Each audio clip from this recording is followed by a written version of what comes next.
भारत की आजादी की लड़ाई में लाखों लोगों ने भाग लिया था, लेकिन कुछ ऐसे भी लोग थे जो एक नई प्रतीक या प्रतिमा के साथ उभरे। ये कहना गलत नहीं होगा कि आजादी के लिए हमारे स्वतंत्रता सेनानियों ने अपने जीवन का त्याग किया और इन्हीं लोगों के कारण हम आज स्वतंत्र देश में रहने का आनंद ले रहे हैं। हमारे स्वतंत्रता सेनानियों के लिए जीवन, परिवार, संबंध भावनाओं से भी ज्यादा महत्वपूर्ण था हमारे देश की आजादी। इस पूरी लड़ाई में कई व्यक्तित्व उभरे, कई घटनाएं हुई। इस अद्भुत क्रांति में असंख्य लोग मारे गए, घायल हुए इत्यादि। अपने सम्मान और गरिमा के लिए हर कोई अपने देश के लिए मौत को गले लगाने का फैसला नहीं कर सकता है। आइए इस लेख के माध्यम से 7 ऐसे महानायकों के बारे में अध्ययन करेंगे जिन्होंने आजादी दिलाने में मुख्य भूमिका निभाई थी। भगत सिंह जन्म 28 सितंबर 1907, जन्म स्थान लायलपुर जिले के बंगा, पंजाब। निधन 23 मार्च 1931, मृत्यु का स्थान लाहौर जेल में फांसी। शहीद भगत सिंह पंजाब के रहने वाले थे। उनके पिता का नाम किशन सिंह और माता का नाम विद्यावती था। क्या आप जानते हैं कि वे भारत के सबसे छोटे स्वतंत्रता सेनानी थे? वो सिर्फ 23 वर्ष के थे जब उन्होंने अपने देश के लिए फांसी को गले लगाया था। भगत सिंह पर अराजकतावादी और मार्क्सवादी विचारधाराओं का काफी प्रभाव पड़ा था। लाला लाजपत राय की मौत ने उनको अंग्रेजों के खिलाफ लड़ने के लिए उत्तेजित किया था। उन्होंने इसका बदला ब्रिटिश अधिकारी जॉन सॉन्डर्स की हत्या करके लिया। भगत सिंह ने बटुकेश्वर दत्त के साथ केंद्रीय विधानसभा या असेंबली में बम फेंकते हुए क्रांतिकारी नारे लगाए थे। उन पर लाहौर षड्यंत्र का मुकदमा चला और 23 मार्च 1931 की रात भगत सिंह को फांसी पर लटका दिया गया।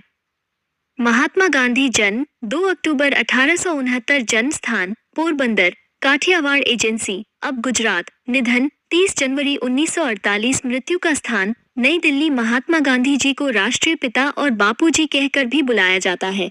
उनके पिता का नाम करमचंद गांधी और माता का नाम पुतलीबाई था। महात्मा गांधी को भारत के सबसे महान स्वतंत्रता सेनानी के साथ साथ कुछ लोगों में से एक माना जाता है जिन्होंने दुनिया को बदल दिया। उन्होंने सरल जीवन और उच्च सोच जैसे मूल्यों का प्रचार किया। उनके सिद्धांत थे सच्चाई, अहिंसा और राष्ट्रवाद। गांधी ने सत्याग्रह का नेतृत्व किया, हिंसा के खिलाफ आंदोलन, जिसने अंततः भारत की आजादी की नींव रखी। उनके जीवन भर की गतिविधियों में किसानों, मजदूरों के खिलाफ भूमि कर और भेदभाव का विरोध करना शामिल है। वे अपने जीवन के अंत तक अस्पृश्यता, अनटचेबिलिटी के खिलाफ लड़ते रहे। 30 जनवरी 1948 को नई दिल्ली में नाथुराम गोडसे ने उनकी हत्या कर दी थी। इस बात को नकारा नहीं जा सकता है कि जिस प्रकार सत्याग्रह, शांति व अहिंसा के रास्तों पर चलते हुए महात्मा गांधी ने अंग्रेजों को भारत छोड़ने पर मजबूर कर दिया था, और इसका कोई ऐसा दूसरा उदाहरण विश्व इतिहास में कहीं भी देखने को नहीं मिलता है। पंडित जवाहरलाल नेहरू जन्म 14 नवंबर 1889, जन्म स्थान इलाहाबाद, उत्तर प्रदेश। निधन 27 मई 1964, मृत्यु का स्थान दिल्ली। पंडित जवाहरलाल नेहरू को चाचा नेहरू और पंडित जी के नाम से भी बुलाया जाता है। उनके पिता का नाम पम मोतीलाल नेहरू और माता का नाम श्रीमती स्वरूप रानी था। वो भारतीय स्वतंत्रता के लिए महात्मा गांधी के साथ संपूर्ण ताकत से लड़े, असहयोग आंदोलन का हिस्सा रहे। असल में वो एक बैरिस्टर और भारतीय राजनीति में एक केंद्रित व्यक्ति थे। आगे चलकर वे राष्ट्रीय कांग्रेस के अध्यक्ष भी बने। बाद में वो उसी दृढ़ विश्वास और दृढ़ संकल्प के साथ सविनय अवज्ञा आंदोलन में गांधी जी के साथ जुड़ गए। भारतीय स्वतंत्रता के लिए 35 साल तक लड़ाई लड़ी और तकरीबन 9 साल जेल भी गए। 15 अगस्त 1947 से 27 मई 1964 तक पंडित जवाहरलाल नेहरू भारत के पहले प्रधानमंत्री बने थे। उन्हें आधुनिक भारत के वास्तुकार के नाम से भी जाना जाता है। चंद्रशेखर आजाद जन्म 23 जुलाई 1906, जन्म स्थान भाभरा, अलीराजपुर, मध्य प्रदेश। निधन 27 फरवरी 1931, मृत्यु का स्थान अल्फ्रेड पार्क, इलाहाबाद, उत्तर प्रदेश। उनका पूरा नाम पंडित चंद्रशेखर तिवारी था और उन्हें आजाद कहकर भी बुलाया जाता था। उनके पिता का नाम पंडित सीताराम तिवारी और माता का नाम जागरानी देवी था। वे 14 वर्ष की आयु में बनारस गए और वहां एक संस्कृत पाठशाला में पढ़ाई की।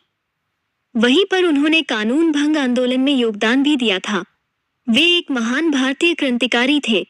उनकी उग्र देशभक्ति और साहस ने उनकी पीढ़ी के लोगों को स्वतंत्रता संग्राम में भाग लेने के लिए प्रेरित किया। हम आपको बता दें कि चंद्रशेखर आजाद भगत सिंह के सलाहकार थे और उन्हें भारत के सबसे महान क्रांतिकारियों में से एक माना जाता है। 1920-21 के वर्षों में वे गांधी जी के असहयोग आंदोलन से जुड़े। भारतीय क्रांतिकारी, काकोरी ट्रेन डकैती 1926, वायसराय की ट्रेन को उड़ाने का प्रयास 1926, लाला लाजपत राय की मौत का बदला लेने के लिए सॉन्डर्स पर गोलीबारी की 1928, भगत सिंह, सुखदेव और राजगुरु के साथ मिलकर हिंदुस्तान समाजवादी प्रजातंत्र सभा का गठन भी किया था।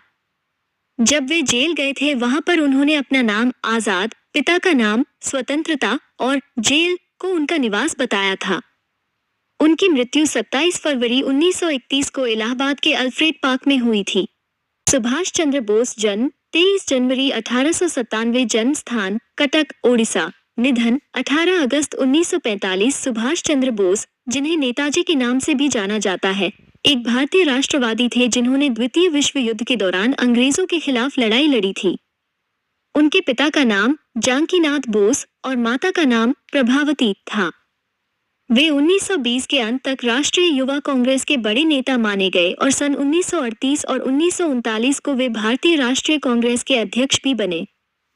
उन्होंने फॉरवर्ड ब्लॉक 1939-1940 नामक पार्टी की स्थापना की। द्वितीय विश्व युद्ध के दौरान अंग्रेजों के खिलाफ जापान की सहायता से भारतीय राष्ट्रीय सेना आजाद हिंद फौज का निर्माण किया।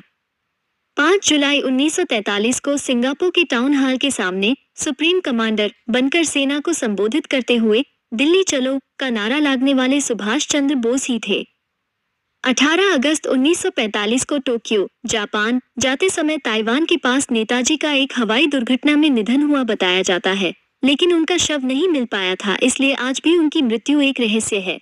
बाल गंगाधर तिलक जन्म 23 जुलाई 1856, जन्म स्थान रत्नागिरी, महाराष्ट्र। निधन 1 अगस्त 1920, मृत्यु का स्थान मुंबई। उनका पूरा नाम लोकमान्य बाल गंगाधर तिलक था।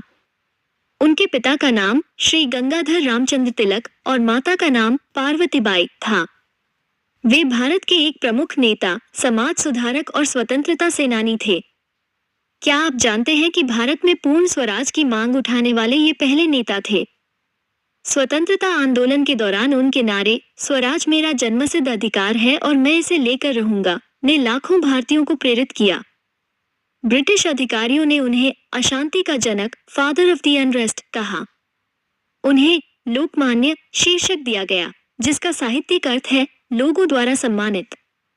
केसरी में प्रकाशित उनके आलेखों से पता चलता है कि वो कई बार जेल गए थे। लोकमान्य तिलक ने जनजागृति का कार्यक्रम पूरा करने के लिए महाराष्ट्र में गणेश उत्सव तथा शिवाजी उत्सव सप्ताह भर मनाना प्रारंभ किया था। इन त्योहारों के माध्यम से जनता में देश प्रेम और अंग्रेजों के अन्यायों के विरुद्ध संघर्ष का साहस भरा गया। 1 अगस्त 1920 को मुंबई में उनका निधन हो गया था। वीडियो अच्छी लगी तो लाइक कमेंट जरूर करें। जय श्री राम।